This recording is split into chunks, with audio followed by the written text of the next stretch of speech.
Novel لا مصنفہ فاطمہ نور episode number 18۔ وہ اپنے کمرے میں بیڈ کے پاس بیٹھی تھی، گھٹنوں میں سر دیے ہچکیوں سے روتے ہوئے۔ اس کے پاس کارپٹ پر خون میں ڈوبی چوڑیاں اور سفید جھمکے پڑے تھے، دوپٹہ فرش پر پھیلا تھا، لباس نیلے رنگ کا تھا، آنکھیں سرخ، چہرہ سفید۔ اس کے وجود پر 4 رنگ اکٹھے ہو گئے تھے، چوتھا رنگ غم کا تھا۔ وہ قحط زدہ علاقوں کی حزن زدہ باسی لگتی تھی، تباہ حال مکینوں کی تھک چکی مکین۔ اس کے پاس رکھا فون بج رہا تھا، وہ نہیں اٹھا رہی تھی۔ وہ جانتی تھی وہ ایرک ہوگا، وہ پاکستان جا رہا ہے معطر۔ وہ زندہ جا رہا ہوتا تو وہ ملنے جاتی، مل کر مسکراتی۔ وہ میت کی صورت جا رہا تھا تو وہ ملنے نہیں جانا چاہتی تھی، وہ ملنے جاتی تو رو پڑتی۔ ہیر کی آنکھوں میں 2 دن سے پانی ختم نہیں ہو رہا تھا، رانجھے کا وجود مٹی ہو چکا تھا۔ رونا بس کر دو معطر۔ اس کے پاس گننے کو ایک یہی خسارہ باقی رہ گیا تھا، رونے کو ایک یہی غم، پشاور کا سنان سادی۔ بانو آپا خود تھکی سی تھی، وہ روتی معطر کو چپ کراتی بھی تو کتنا۔ ایک شخص بچھڑا تھا تو آنکھیں یعقوب کر گیا تھا، سنان سادی۔ اس کا قتل برطانوی حکومت کے لیے بدترین واقعہ بن گیا۔ ہاشم بن عبداللہ ٹرسٹ پر مظاہرانہ حملے میں پاکستانی شہری کا قتل۔ پاکستانی میڈیا جتنا یہ معاملہ اچھال سکتا تھا اتنا اچھالا، سوشل میڈیا پر جتنا عوام غصے کا اظہار کر سکتی تھی اتنا کیا۔ برطانوی وزیر اعظم کی طرف سے سنان سادی کے گھر والوں سے بذات خود معافی مانگی گئی۔ جو لوگ زخمی ہوئے تھے ان کے علاج کا سارا خرچہ حکومت اٹھائے گی۔ برطانیہ میں جو غصہ الارا کے قتل پر ابھرا تھا وہ سنان کے قتل پر جھاگ کی طرح بیٹھا تھا۔ اگر الارا کا قتل مسلمانوں کی شدت پسندی تھی تو سنان سادی کا قتل کس زمرے میں آتا تھا؟ پولیس کی ابتدائی رپورٹ کے مطابق گولی کسی شہری کی طرف سے چلائی گئی تھی۔ شہری کون تھا؟ اس کا فی الحال کوئی وضاحت نہیں کی گئی تھی۔ پولیس نے جائے وقوع پر موجود ان تمام افراد کو گرفتار کر لیا تھا جو مشکوک تھے۔ الارا کے قتل سے سب کی توجہ ہٹتی سنان کی طرف چلی گئی۔ برطانوی عوام کا غصہ جھاگ کی طرح بیٹھا تھا۔ معاملہ صرف پاکستان کا ہوتا تو بات صرف پاکستان تک رہتی، معاملہ اسلام سے جڑ گیا تھا تو بات بھی دنیا تک پھیلی تھی۔ برطانوی حکومت جتنا اس معاملے کو سنبھالنے کی کوشش کر رہی تھی اتنا معاملہ پھیل رہا تھا۔ ازلنگٹن پولیس کی مکمل کوشش تھی کہ بات دب جائے اور زیادہ بدنامی نہ ہو۔ سوال یہ بھی تھا کہ مظاہرین فینسبری پارک سے ہوتے ہوئے جتھے کی صورت ٹرسٹ پر حملہ آور ہوئے تھے، اور پولیس اس سب سے لاعلم کیسے رہی؟ ان کے نام نہاد حقوق مسلمانوں کے لیے کہا جاتے ہیں، کیا یہ جائز تھا کہ ایک معصوم شخص کو یوں مار دیا جاتا؟ برطانوی حکومت اب کیا کہے گی؟ جو الارا گریز کے قتل پر چیخ رہے تھے وہ سنان کے قتل پر خاموش کیوں ہیں؟ شیم آن یو برطانیہ۔ برطانوی وزیر اعظم کے اظہار افسوس کے لیے کی گئی پوسٹ پر لاکھوں کمنٹس تھے۔ پاکستان کی حکومت کی طرف سے مذمت بیان کے بعد امید ظاہر کی گئی تھی کہ برطانوی حکومت کی طرف سے فوری انصاف کو یقینی بنایا جائے گا۔ کچھ پولیس پر اب عوامی دباؤ بڑھ رہا تھا اور کچھ عالمی سبکی کا احساس کہ سنان سادی کے قاتل کے لیے پولیس مکمل کوشش میں لگ گئی، اور اسے ایرک نے آ کر یہ ساری خبریں دی تھی۔ لاشعوری طور پر وہ اس کا دل برطانیہ کی طرف سے صاف کرنا چاہتا تھا۔ اس نے کچھ نہیں کہا، وہ صوفے پر بیٹھی گھٹنوں پر سر رکھے سامنے دیکھتی رہی۔ اور کتنا رو گی معطر؟ تم اسے الوداع کرنے جاؤ گے؟ اس کی آواز زکام زدہ ہو گئی۔ تم جانا چاہتی ہو؟ اس نے کہا تھا، اگر میں الوداع کرنے نہ گئی تو وہ برطانیہ سے نہیں جائے گا، اگر میں نہ گئی تو وہ ایسا کرے گا۔ وہ مر چکا ہے معطر، تم بار بار یہ بات کیوں دہراتے ہو؟ تمہیں پتہ ہے مجھے کتنی تکلیف ہوتی ہے۔ ایرک صوفے پر بیٹھا گھٹنوں پر کوہنیاں رکھے اسے دیکھتا رہا، اس کا وجود تھکا تھکا سا تھا۔ تمہارے افسوس سے وہ واپس نہیں آئے گا، میں جانتی ہوں، لیکن میں اپنا دکھ کم نہیں کر سکتی۔ اس کی آنکھوں سے آنسو بہہ نکلے۔ اپنی آنکھوں کو مت تھکاؤ، وہ میرا یوسف تھا، وہ بچھڑ گیا تو میری آنکھیں یعقوب کی آنکھیں بن گئی ہیں۔ وہ کسی یوسف کے قصے سے واقف نہیں تھا، نہ وہ یعقوب کا غم جانتا تھا۔ تم مجھ سے محبت کرتی ہو؟ جانے اس نے کس دل سے سوال کیا تھا۔ تم دیکھو مجھے اس کا کتنا غم ہے۔ محبت کا تو میں سوچ ہی نہیں رہی، میں تو اس غم کا سوچ رہی ہوں جو مجھے اس کے جانے سے ہوا ہے۔ وہ وہیں بیٹھی روتی رہی۔ اسے نہیں مرنا چاہیے تھا، اسے تو نہیں مرنا چاہیے تھا۔ وہ جاتے جاتے اس کا دل بدل گیا تھا، وہ جاتے جاتے اس کا دل زخمی کر گیا تھا۔ ایرک وہاں سے چلا گیا تھا، اسے سنان کی لاش کلیئرنس کے بعد پاکستان روانہ کرنی تھی۔ وہ وہیں بیٹھی روتی رہی۔ وہ کہتا تھا وہ نہیں آئے گا تو وہ برطانیہ کے ایئرپورٹ سے کسی جہاز کو نہیں جانے دے گا۔ وہ دیکھنا چاہتی تھی کہ وہ مر کر بھی کال پورا کرتا تھا یا نہیں۔ وہ کال کا پکا تھا، لیکن اس بار وہ کال پورا کرنے سے قاصر تھا۔ اس کی میت پاکستان بھیج دی گئی، جہاں اس کے خاندان والوں اور پشاور کی کثیر عوام نے ایئرپورٹ پر میت وصول کی تھی۔ اسی شام سنان سعدی کو پشاور کے قبرستان میں دفن کر دیا گیا۔ اس کے حصے میں زمین مر کر آئی تھی، اسے اپنا وطن موت کے بعد ملا تھا۔ جس شخص کو پشاور کی سڑکوں پر چلنا تھا وہ پشاور اپنے قدموں پر بھی نہیں جا سکا تھا۔ पाकिस्तान में अवामी दबाव बढ़ने लगा था। मुस्लिम ममालिक ने बहती गंगा में हाथ धोते बराए नाम मजम्मत कर दी। सनान के ख़ानदान की तरफ से फ़िलहाल खामोशी थी। वो गम में थे और वो सदमे में थी। अज़लिंगटन की गलियां वैरान हो गईं। अगले दिन बर्फ़ फिर ज़ोर से हुई। उसे अब इस बर्फ़ से खौफ आता था। अगले दिन बारिश हुई। उसे उस बारिश से वहशत होने लगी थी। बरतानिया की बारिश उसका वजूद ज़ख्मी कर गई थी। बरतानिया की बर्फ़ उसका दिल ज़ख्मी कर गई थी। वो कैफ़े जाती तो वापसी पर नज़र बेसाख्ता सामने उठती। वहाँ सनान नहीं था। वो स्टेशन पर ठहरती तो कदमों की आहट का इंतज़ार करती। पश्तो गज़लें गुनगुनाने वाला इर्द गिर्द नहीं था। मुस्कुराहट दबाकर उसे देखने वाला गायब था। चूड़ियाँ लाने वाला बंजारा देश छोड़ गया था। रांझे ने हीर के बाग चक्कर लगाने तर्क कर दिए थे। मैनचेस्टर चलोगी? सनान की जगह एरक के कदमों ने ले ली। नहीं। लंदन आई पर दिल नहीं। मूवी देखने दिलचस्पी नहीं। कहीं तो चलो, कहीं ले चलो जहाँ सनान की याद ना हो। वो रुक गया, थम गया। उसे दुख था, लेकिन मौतर का दुखी होना अजियतनाक था। फिर सर झटका। तुम उसे जहन से निकाल सकती हो। उसे जहन से निकालने का कोई तरीका बता दो। भूल जाओ। भूलने का कोई मंतर आता है तुम्हें? उसका जिक्र करना छोड़ दो। उसका जिक्र कहाँ करती हूँ? उसे याद करना छोड़ दो। वो मुझे अजलिंगटन की हर गली में नजर आता है। जो नजर आता है उसे कैसे भुलाऊं? एरक फेंसबेरी पार्क में उसके साथ बैठा था बेंच पर। तितलियां रक्स करती थी। उन तितलियों के पंख से आते। वो तुम्हें ऐसे देखता तो उदास होता। मैं उदास हूँ, उसे कहो वो आ जाए। ये मोहब्बत नहीं थी, एरक ने झटका। पुलिस उसके कातिल को ढूंढ रही है। उसने मौजू को तब्दील करना चाहा। पूरे बरतानिया को कैसे गिरफ्तार करेगी पुलिस? इसमें बरतानिया के हर शख्स का कसूर तो नहीं है। उसने वजाहत देनी चाहिए। लहजा कमजोर था। पूरा बरतानिया? पूरे बरतानिया में वो भी आता था। क्यों? मुझे बताओ एरक। वो हथेली से आंसू साफ करती उसकी तरफ मुड़ी। तुम्हारे लोगों में ये बात किसने फैलाई कि मुसलमान बुरे हैं? तुम्हारे लोगों में इस्लामोफोबिया किसने पैदा किया? वो मुजाहरा करने वाले जो इस्लाम के खिलाफ बोल रहे थे, वो किस लिए जमा थे? सनान की तो उनके साथ कोई दुश्मनी नहीं थी। वो तो इस्लाम के नाम पर मारा गया ना। ये दुश्मनी किसने उन लोगों के अंदर भरी थी? अलारा के कत्ल पर शोर मचाने वाला मुआशरा अब कहाँ है? अब क्यों ईसाइयों या बरतानवियों को शिदत पसंद नहीं कहा जा रहा? इतना दोहरा म्यार क्यों रखते हो तुम लोग? सनान के कत्ल का जिम्मेदार मैं तुम में से हर किसी को समझती हूँ। ये सिर्फ एक शख्स का अमल था। जगह तब्दील हो गई थी। कुछ अर्सा कबल वो उससे ऐसा ही कुछ कह रही थी। एक मुसलमान का अमल एक का अमल था। कुछ अरसे बाद वो उससे कह रहा था, एक बरतानवी का अमल एक का था। मकाम बदल गया था, अल्फाज वही रहे। अल्फाज कहने वाले बदल गए। यही बात जब मैं कहती थी तो तुम क्यों डर जाते थे? मैं तो सच कहती थी एरक। तुम मुझे बताओ, जो मजलूम हो वो जालिम कैसे हो सकता है? जो जालिम हो वो मजलूम कैसे हो सकता है? सनान का कातिल तुम्हारा मीडिया है, तुम्हारा माशरा है। तुम में से हर शख्स है, तुम भी हो। एरक के आन का दिल किसी ने मुट्ठी में भींचा। तुम मुझ पर इल्जाम लगा रही हो? क्यों ना लगाऊं? क्या तुमने अपने लोगों में इस्लामोफोबिया बढ़ाने में किरदार अदा नहीं किया? तुम इस्लाम के खिलाफ कॉलम्स नहीं लिखते रहे? तुम मुजाहिरों में शिरकत नहीं करते रहे? तुम इस्लाम के खिलाफ नहीं बोलते रहे?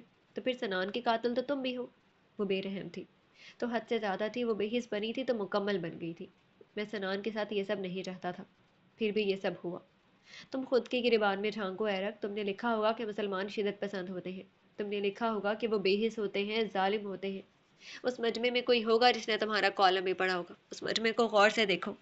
सनान के कातिलों में तुम्हें अपना चेहरा भी नजर आएगा। वो सख्ती से कहती उठी। रौनक मान पड़ गई थी। चेहरे खाली हो गए थे। एरक पीछे बैठा था। उसका चेहरा सफ़ेद पड़ा था। वो उसके मुंह पर तमाचा मार कर गई थी। तो जिंदगी रुकती थी ना, वो रुकने वाली थी। कैफे आने वाले कस्टमर्स का रवैया बदल गया। अफसोस, माजरत और माफ़ी की निगाह। चंद एक ने उससे पिछले रवैये की माफ़ी भी मांगी। चंद एक वैसे ही रहे, बस पाठ तासुरात के साथ सब काम निपटाती रही। यूं ही नज़र कभी कभी उठकर खिड़की के साथ रखी आखिरी कुर्सी तक चली जाती। सनान कभी कभी कैफे आता तो वहीं बैठता था। आपके यहाँ अच्छे लोगों को मुफ्त कॉफ़ी देने का रिवाज नहीं है?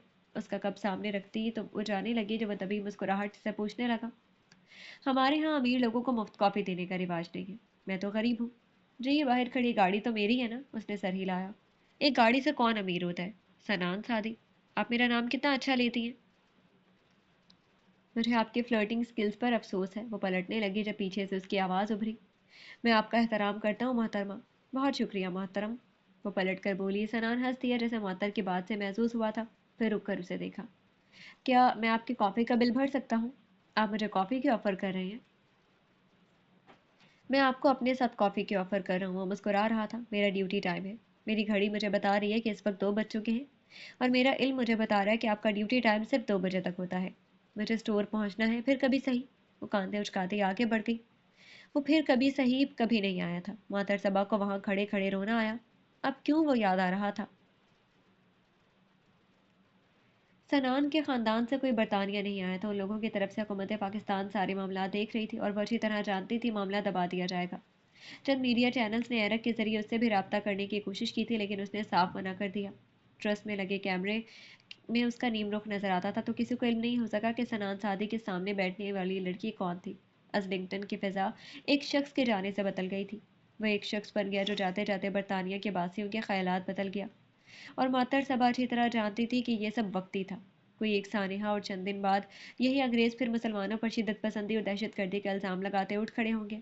وہ عالمی نظام تھا، اور جو اس عالمی نظام سے لڑتا تھا وہ نہ جانے کہاں غائب تھا۔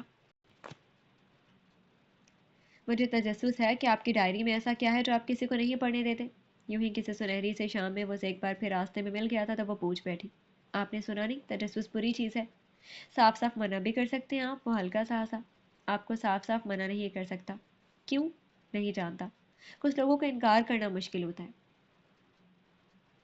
تو پھر ڈائری دے دیں مجھے۔ اب میں کہوں گا کہ آپ میری بات کا ناجائز فائدہ اٹھا رہی ہیں۔ آپ پھر گول گول جواب دے رہے ہیں۔ میں کسی دن پڑھ لوں گی آپ کی ڈائری بھی۔ میں چاہوں گا کہ آپ وہ پڑھیں۔ وہ مسکرایا، آنکھیں چراغ جیسی تھی۔ اس کے سامنے آنے پر دنیا بھر کی روشنی ان میں سما جاتی۔ اچھا بتائیں، اندازہ نہیں کیا لکھتے ہیں؟ اسلامو فوبیا کے متعلق؟ اس نے اپنا سیاہ کوٹ کچھ مزید درست کیا۔ سنان نے سیاہ سویٹر پر مفلر گردن میں لپیٹ رکھا تھا، ہاتھ جیبوں میں تھے۔ نہیں، اسلامو فوبیا کے متعلق ڈائری میں نہیں، کہیں اور لکھتا ہوں۔ کہاں؟ کہیں اور۔ بس ایک بات کہوں؟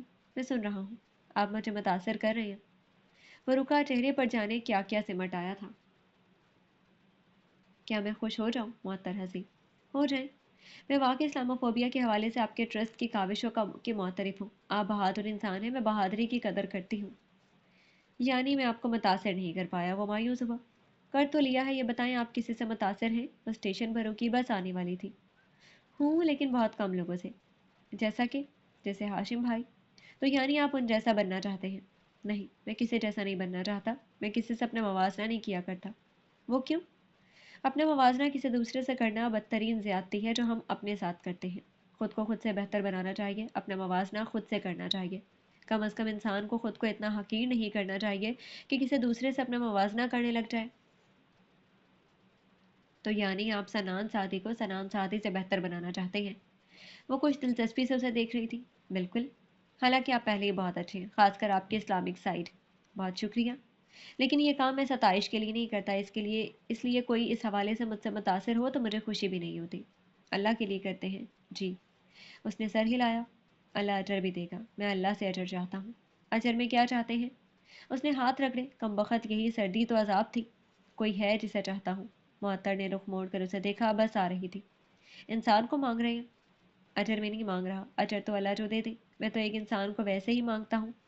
وہ نرمی سے مسکرایا۔ معطر نے رخ موڑ کر سڑک کو دیکھا، بس اس کے سامنے روٹ پر رک رہی تھی۔ وہ آگے بڑھی۔ اللہ آپ کی خواہش پوری کرے۔ معطر صبا بس پر پیر رکھ رہی تھی جب اسے پیچھے سے آواز آئی۔ میں آپ کو بتانا چاہتا ہوں معطر کہ میں آپ سے بھی متاثر ہوں، اور بہت بری طرح متاثر ہوں۔ اس نے رخ موڑا، لیکن وہ واپس پلٹ رہا تھا۔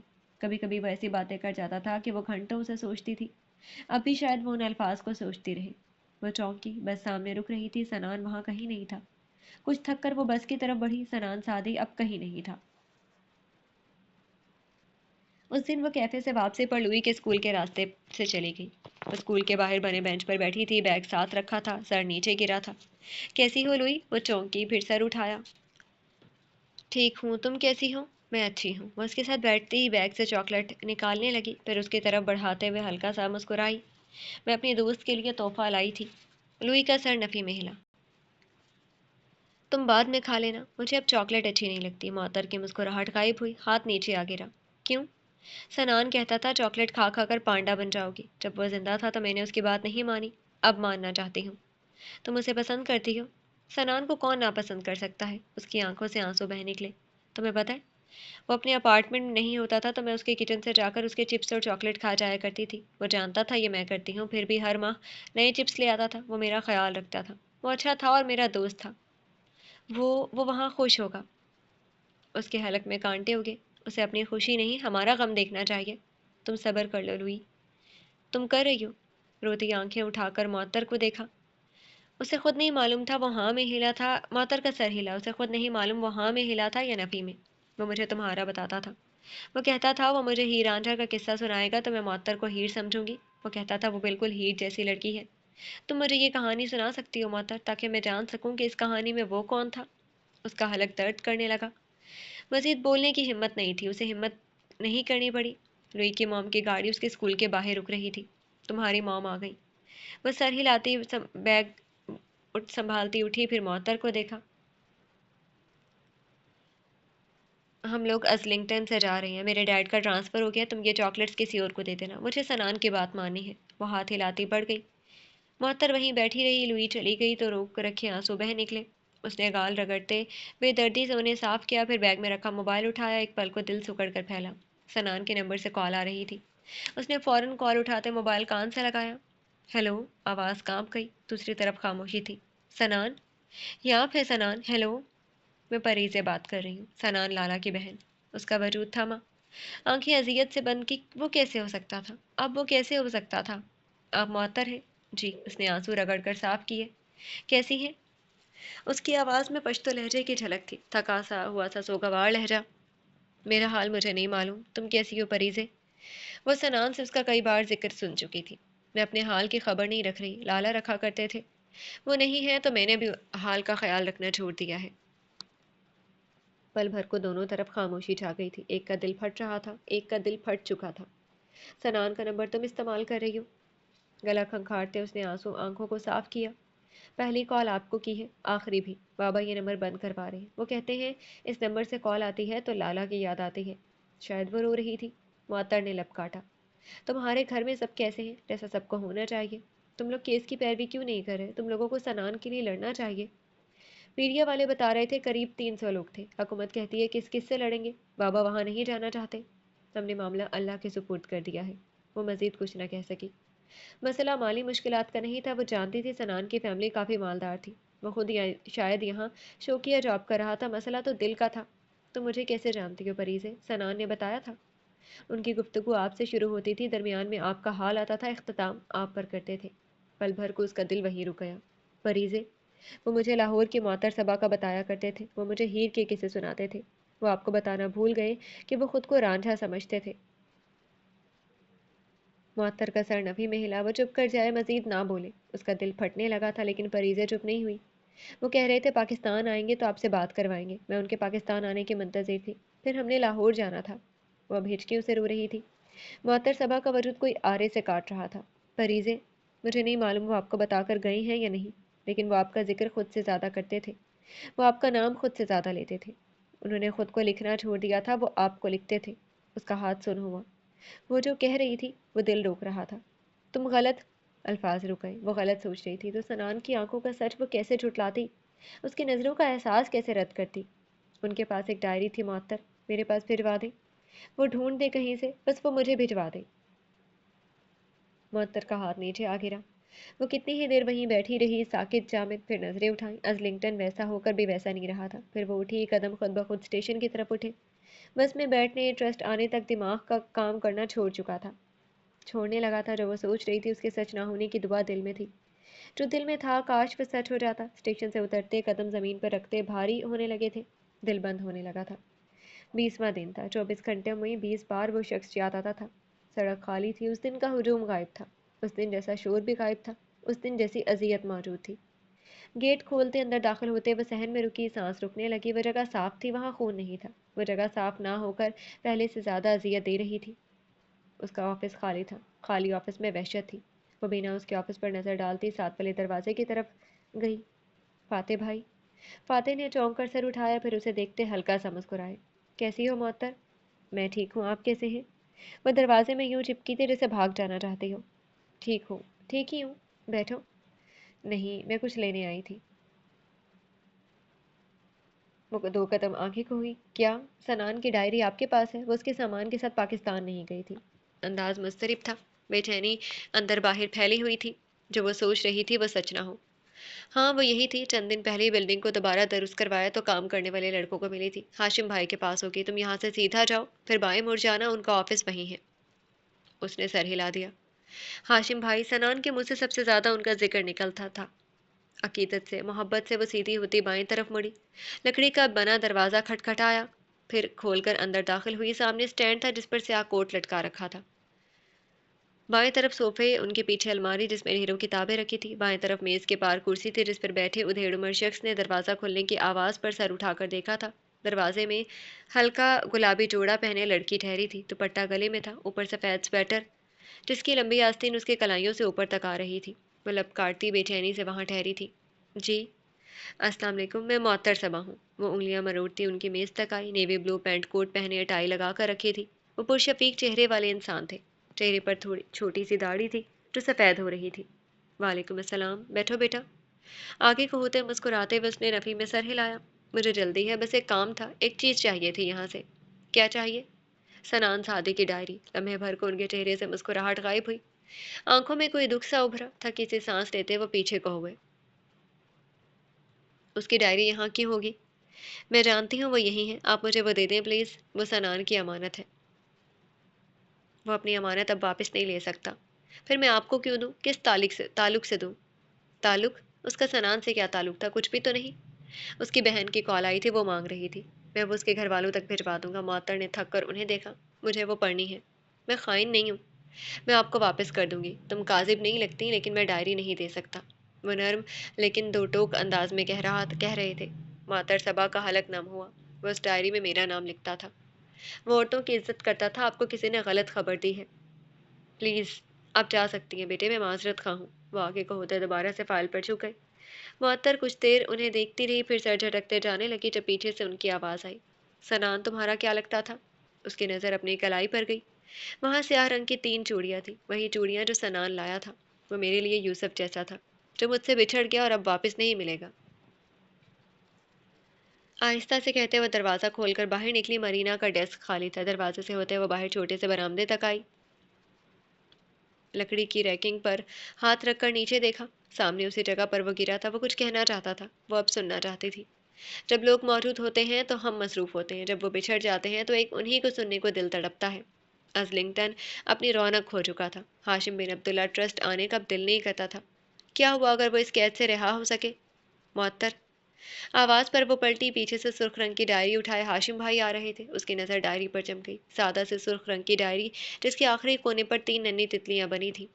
मेरे लिए वो यूसुफ जैसा नहीं था, इसलिए मेरे लिए उसकी डायरी भी इतनी अहम नहीं होगी जितनी तुम्हारे लिए है। वो डायरी उसकी तरफ बढ़ा रहे थे।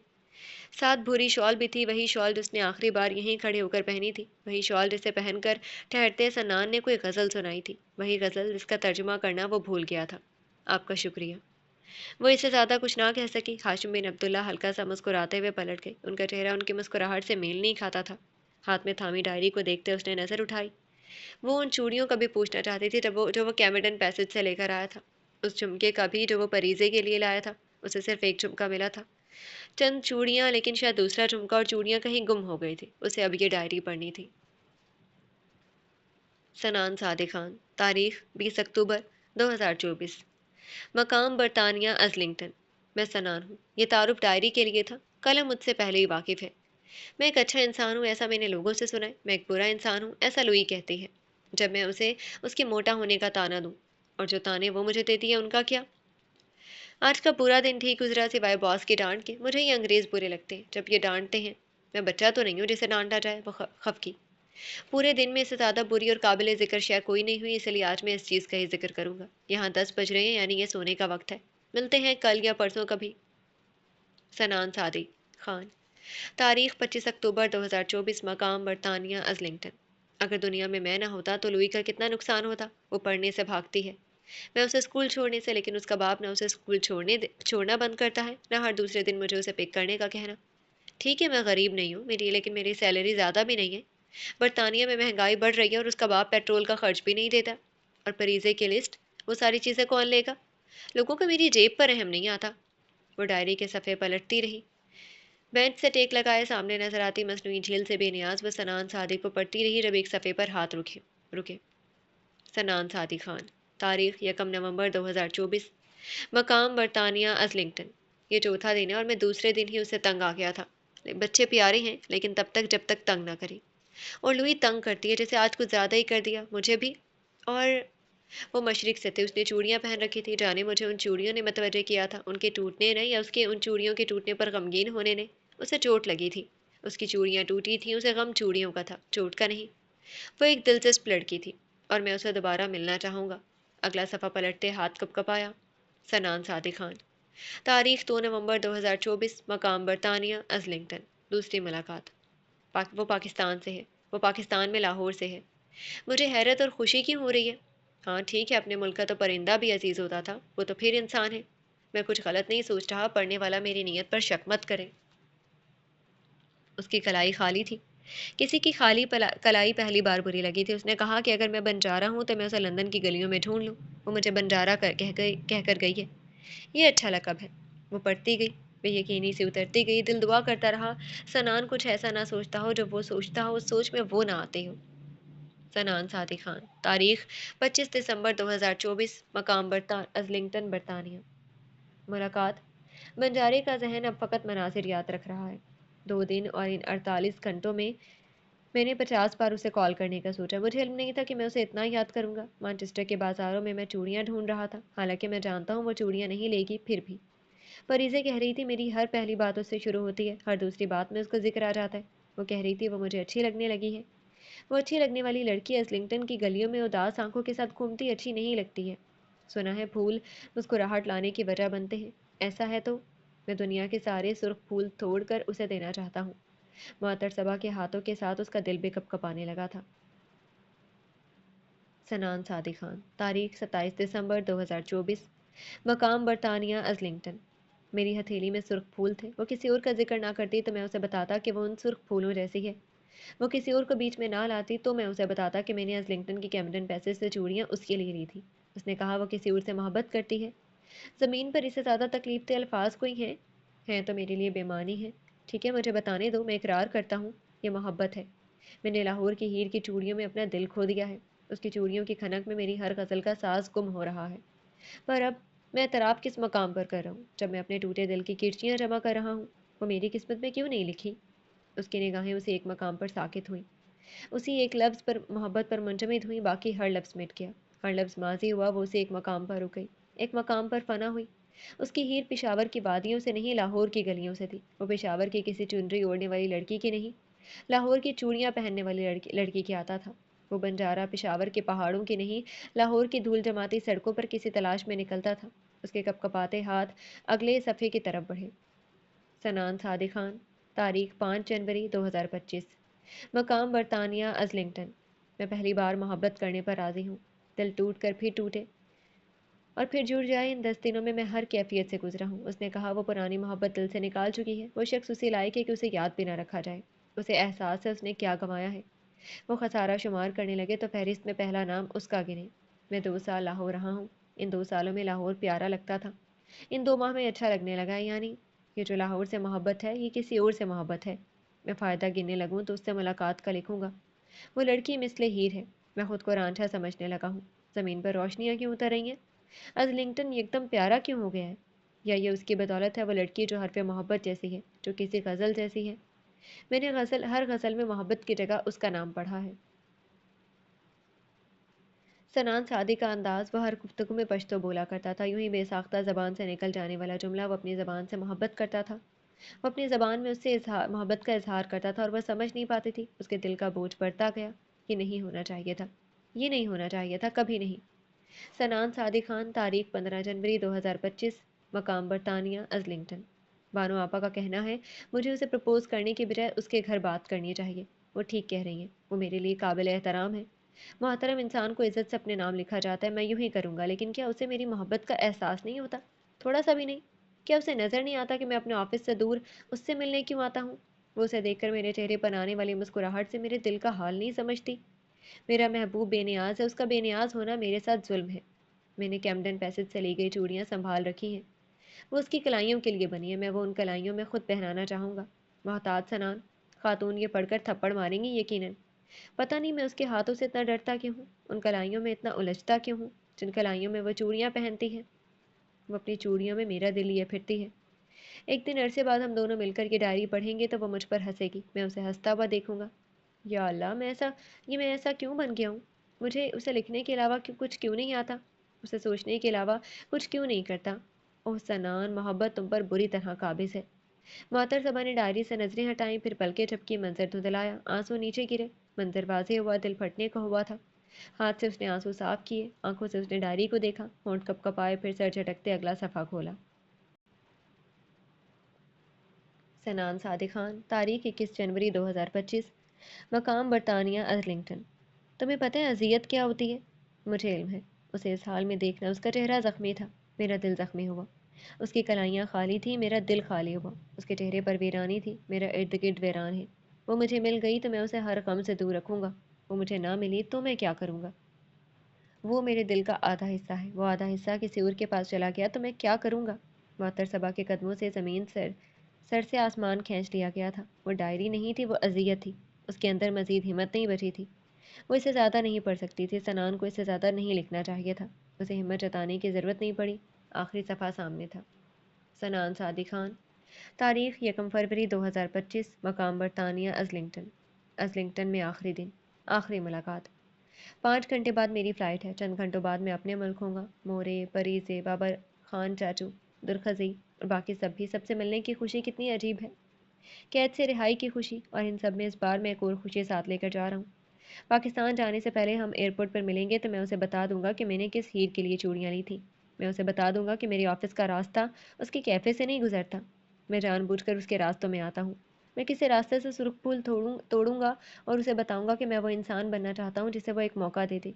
क्या वो दे सकती है? वो थप्पड़ तो नहीं मारेगी?